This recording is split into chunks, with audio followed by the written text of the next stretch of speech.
everyone, it is me, Sirenu-Eve Art, back today with a little haul video. I am going away for the end of this week, so it's going to be a small simple video this week so I can get it out quicker because I'm trying my best to make sure I get one out every week. But I've managed to accumulate, so we went recently basically back to Newcastle,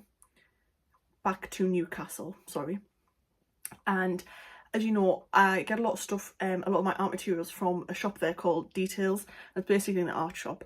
I love it, but I was really good. I didn't spend too much. I spent about £40, which is really good for me. But two of the books, the Art Creations, the Royal Talens books, they were on offer. They had, I believe they said there was 15 or 17% off. And it was just brilliant. I think it was 15% because shops don't tend to do like odd numbers. Anyway, once again off track. So ended up getting a few bits which I've got on the side here with me from Details, and I'm going to show you them.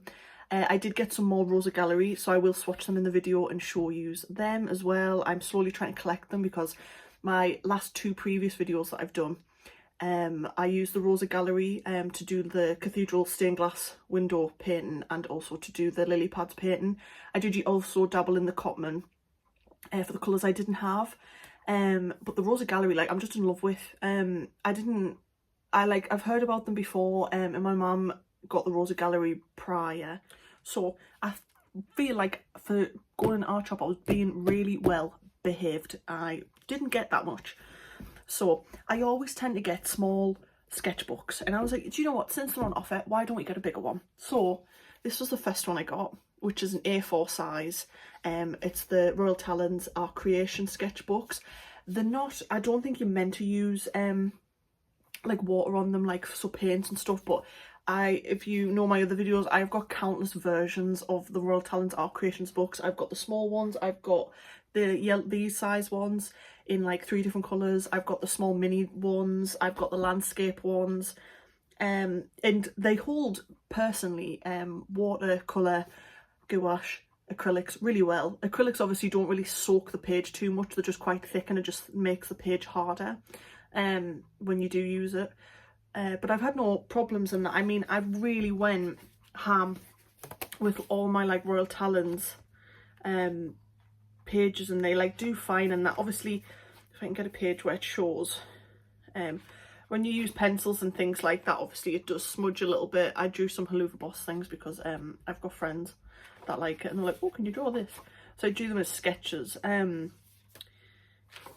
But for instance, I used on that one, on the mirror in from Black Butler, I used the Faber-Castell markers, and like there's no bleeding.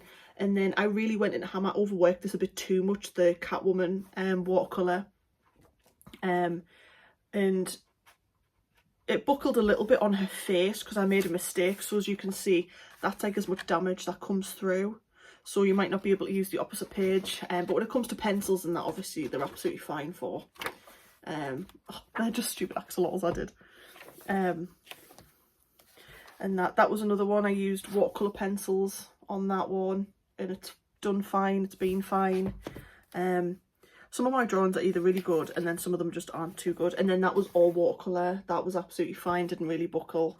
And I even put watercolour on the opposite end as well, so like that page there has double water and it was literally fine. So like I say, all this is like watercolours basically. I did snail, I did my Wawa, my little doggy who passed recently. I've used like markers, they're not done, they were just little doodle scribbles. So like I say, they just really hold well, is what I'm trying to get at, for the price really. So did that. So I got an A4 version, so they're originally £13.95 and I paid about just over a tenner for it, which is really good. Saved like £2 something. So I thought I'd get an A4 one because I've only got the small books, and I always like to draw. It's not that I always like to draw, I always end up drawing images on like the smaller books like these, and I'm one of them people where whatever I'm looking at, I'll draw it, and I end up drawing it like bigger than what can fit in the pages, and then I end up having to cut parts off and only getting half the image on. So I thought, Eve, just get a big one and then it'll be fine, and then you can fit the whole image on and you won't be struggling for space. So I got that one, and then my mum's had these before, but I didn't get them, but they were new in the shop. Originally £9.65. I got it for about £7 something. It's the cork binded ones, and this is the landscape one. It says sketch, pencil, charcoal, chalk, graphite, crayon, ink and watercolour. So these ones do actually state you can use watercolour on. Oh, they do state, never mind. So these papers might be a bit sturdier on these ones, but I feel like it's going to be the same type of journal. But yeah, so they're really good for like sketches and just like trial and error, that made no sense. For trialing and erroring. Like different watercolours and inks and things like that. I really need to get back into the inks as well.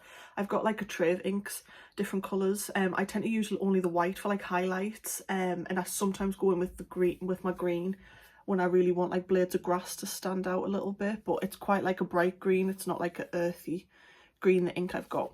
So it kind of doesn't go for like landscapes, because grass obviously it is green, but it's not like neon green. It's like got like a more warm undertone, a bit red in there, so it becomes more earthy. So I thought I'd get a landscape one, because I'm going to try and do, so like I was doing in my small one, my stationery one, I've stuck to flowers. I might stick to like landscape, obviously with it being landscape, things in here. So maybe like some stone circles. I might attempt to learn to do fields, things like that. I'm not very good at like real life. I'm much better at more animated like images or things where I can kind of put my own spin to it. When it comes to like drawing realism or painting realism, I'm just not that great at it. But I thought I could definitely practice in this. So I got them two art pieces that I do, like some drawings. So I did end up getting 2 markers as well. I got so these are pretty much like the same edding. So it's basically what makes, like, you know who makes permanent markers, they're a bit like Sharpies. So it's a permanent pen, waterproof for smooth surfaces, transparent glass, plastics and easy washes. And I got a one in 0.3mm tip and a 1mm tip, so one's a bit thicker than the other, and this is more of like a fine liner. Just because I've got loads and loads and loads of fine liners from the range, from Winsor & Newton's, thing like that. And I always feel like when I do certain sketches and watercolours, it's really good, like adds quite a good effect putting like a brown or grey fine liner around the image first and then painting, like giving it a wash. My mum taught me that and it does work really well. She was like, it really adds effect, and it does actually add effect. But I got these ones because I like, whenever I do animated scenes and that, I like bold black outline, almost like comic style. I don't know whether it will show. So that's the 1mm tip, so it's chunkier. It's almost like the pins that we used to do. It was called a big right when we were at primary school. You basically got them like type of pens and they're blue, and you had to make up stories every week. And then that was the 0.3mm tip, so it's like a fine liner. I will show how they draw as well, but I thought I'd get these. Obviously it doesn't mention anything about light fast, but obviously they're permanent markers, so I'm assuming that they're going to be inky, so I hope. So the 0.3mm tip was considered small, and the medium was a 0.1mm. Then we got some Rosa Gallery. I got 1, 2, 3, 4, 5, 6 Rosa Gallery. 6 Rosa Gallery. So because I kept dabbling in the cotton, because I was like, oh, I've got no white, I got a 704 titanium white. Oh, I don't know whether it's going to show. Anyway, titanium white 704. I got a burnt umber 746. I will obviously swatch all these as well. I got sepia 720, which is another dark brown because I've got no browns. And then I got azure blue 762, which is like a stormy grey blue. Perfect for like oceans, like moody oceans. And then I got 728 in sap green, because we all need a green. I've got greens already, but we always need a sap green. And then because even though I'm not a massive fan of pinks, magentas, mauves, all them type of colours, they come in really handy for most paintings, and you tend to use it quite more often than you'd think. So I got 709 in magenta rose, which is like this like really like rosy pink colour. So that was them ones. So I'm going to swatch them and I'm going to show you what the two markers look like, and we will get onto that and do that and see how it goes. So next things I got, one item was from Primark, because I am going away, but I saw this and I was like, I had to get it. And I know this isn't art related, but I was like, I'm going away, it can store my makeup and it'll just save having to separate all my makeup, because my makeup's like in like tubs, not art creations, what are they called? I think the box make companies, like storage box units, are called Wham, and they're like clickable. You've seen them in painting videos, because I've got my paints in some of them as well. My makeup's in different ones of them. Birthday baby for Christmas. Ah! And it has like a little Jack skeleton, and then little Zero, little Jack, and little Sally. Oh, I've got shoes as well that I've had since uni, when Vans did a collaboration with Nightmare Before Christmas back in, it was the first year I started uni, so 2018, and one shoe's got Jack on and one shoe's got Sally on, and they're still, to this day, I wear them every day practically, still to this day absolutely fine, and I always laugh because I'm like, I usually go through shoes really easily, but they're lasting me really well. They've done really good, my sketches have done really good. I've got sketches that I got off my nan in college, which will have been 2016, and they're still surviving. Thank God that my feet have not grown since. I've always been a hearty 7. So I got that. I got the 2 music CDs that I was on about. So obviously massive fan of System of a Down and Rammstein, but I got Toxicity and Mesmerize. I've got the vinyl for the Rammstein's newest album, which was Zeit. And then I've got a few Studio Ghibli ones as well, Princess Mononoke, and I've got Nautical Valley the Wind vinyls as well. But yeah, so forever, if in the future I have a car, I can listen to my music, because they're the last 2 System of a Down albums that I don't have, even though you would assume I'd have them first, but I ended up getting Steal This Album one first. I think that was the first ever one I got from them, even though it probably has it probably is one of the albums that has the least amount of my favourite songs on. I would say Mesmerize is probably my favourite album that they did, of songs in general, but I've never listened to a System of a Down song or a Rammstein song that I haven't liked. So, major fan. And then lastly, from Forbidden Planet, I got 2 books. So I've got loads of different versions of like different like Edgar Allan Poe short stories. I've got like the short stories alone, I've got the multiple short stories, the poems, blah blah blah. I've got like loads of like Moby Dick, Jane like Austen, things like that. I've got like short stories, I've got Grimm fairy tales, I've got Frankenstein, and then obviously I've got me mangas, and then I've got like smaller, I bought as well last time, classic fantasy stories, which you can't see, but it's got like a griffin just there, like logo, and it's like side bits of gold, and then I've got like some less known horror, like documentary type books, and like murder cases, and then on the end goes completely different turn, and they're more spiritual books. So I've got like a lot of Eckhart Tolle, and then like the odd tarot book, loads of books basically, and they're just like half of what I've got. I've got even like animal books and that, like from when I was at uni, like different case study books, things like that, because I did zoology and marine biology, so I've got a lot of animal related ones and wildlife and conservation based books as well. But I've got so many versions of like miniature books of Edgar Allan Poe's like short stories and poems and stuff. But anyway, I got another one because I love the image. Edgar Allan Poe, it's all tales of mystery and imagination, but it's all his like short poems, and I was like, look how cute that image is. It's basically like all the like collectible classics, and then oh, look at the pattern, and then it's all gold. Oh, and it's a little mini one. And then a selection of Poe's most famous works with The Pit and the Pendulum, The Telltale Heart, and The Fall of House of Usher. The Fall, sorry, of the House of Usher.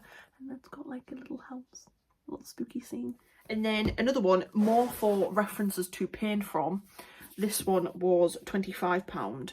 And it says, for more than 1,000 years, a diverse range of people from Ireland to India and from the Andes to Australia have been labelled pagan by the Christians who encountered them.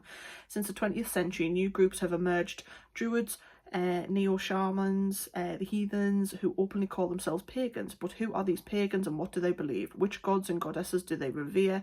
Do they worship nature? Do they practice divination and magic, from sacred plants embedded with supernatural powers to hand-carved amulets that repel evil? And from mischievous spirits of nature to holy mountains, pagans find divine value in the natural world and spiritual significance in the material of the universe. Delve within these pages and examine the mirrored paintings and sculptures, shrines and ceremonial objects that reveal the stories, symbols and rituals of paganism. So that was like the back book, and then that is the front. Like, that image is just gorgeous, isn't it? So I thought it'd be really good like reference as well as a good read, because I do like a good like spiritual book. I thought, like, because some of the images are like really, I don't know how many of the images I should show because I don't want people to be like getting offended or anything like that, but it is just a book at the end of the day, guys. So it's like got some like really lovely like artwork pieces in, like, I haven't read the books, I don't know, like I'm assuming like certain images of these will be like Renaissance period, so like the Battle of 1818. It's like got different like countries, cultures in. Obviously we all know what this one is. I forgot that there is nudity in this. I should maybe cut these bits out, but yeah, like it goes on about different areas of like worships, like which was like part of like Hinduism. It's even got like bits about Egyptian. But I thought I could use like references to like paint. Like, it's got a lot of plant stuff in here as well. It's got lovely paintings, but I don't know what YouTube will let me show, because some of the images are really pretty, but obviously there was nudity. So I basically got that because I thought it'd be a really good read to have a read through, and also the amount of pictures I can use as reference, because I want to try and dabble at some point in oils as well to paint that. So that was my haul. So now I will simply get onto the swatches and show you guys what the Rosa Gallery watercolours look like and what the markers look like. So we will be back and get straight into it.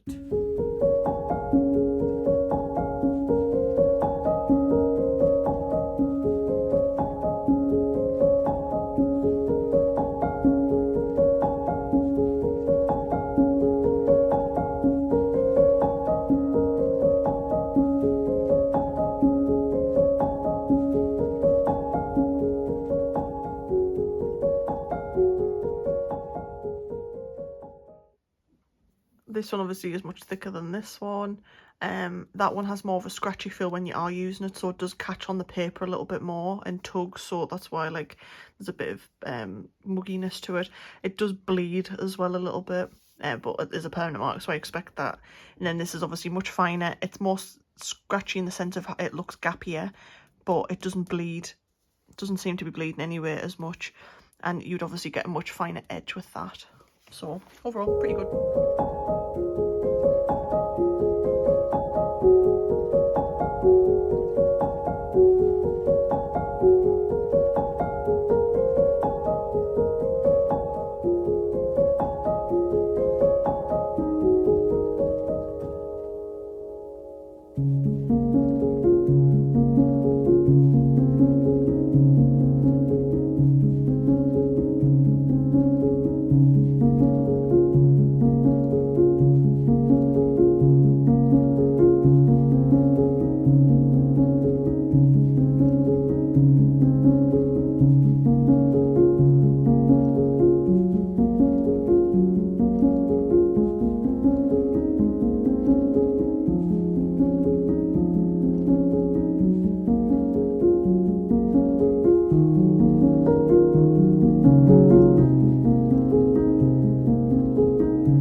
Sorry, I know you can see my tripod.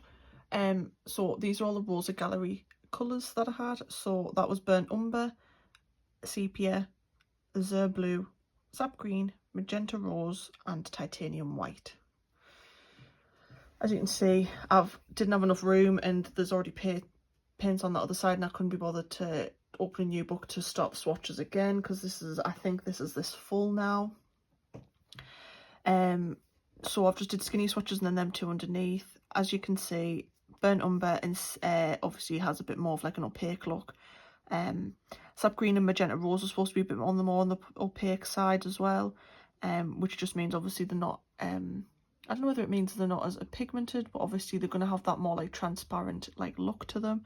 So burnt umber, sepia obviously is lovely. These definitely are like a good like earthy tone mix to make like for any like trees, branches, fences, things like that. I knew this would be my favourite. I thought sap green would be, because obviously I love me greens, like Aurelian green and olive green are like two of my faves. But I'm not gonna lie, azure blue is probably took, I want to say maybe even #1. That I just think it's gorgeous. Like I like the moodiness to it. The more like, it's not that it's muted, there's like a slight like teal turquoisey look to it, but at the same time it's like a stormy, like there's a grey in there, and so it's more of like a moody. I feel like you could do some like really cool like moody stormy ocean scenes or sky scenes with that colour.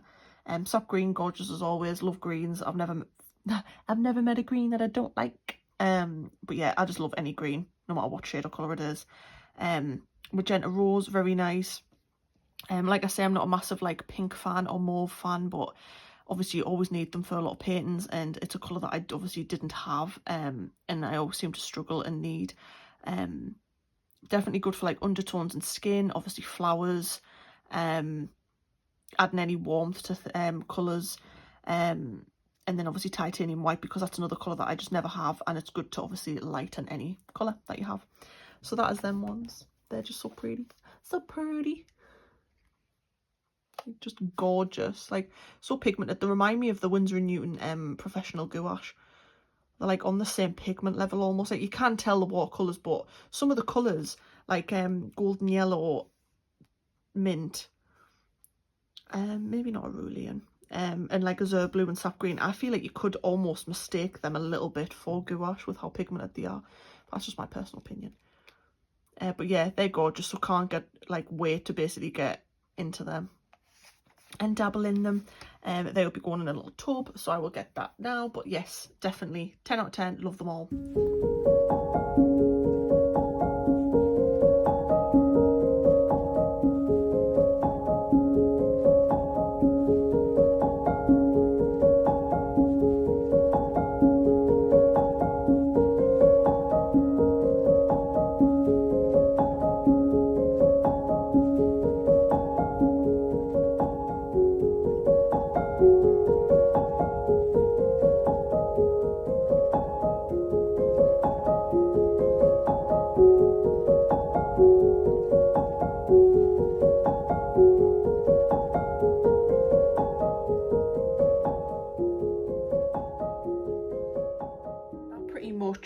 Obviously was the end of the video. Obviously did all the swatches, they're done, transitioned. I don't want to tip them again, all my Rosa gallery into the tub, because I don't have, I can never bring myself to spend the amount of money that the watercolour pans you can get, like the actual trays, like what my Cotman are in. I can't.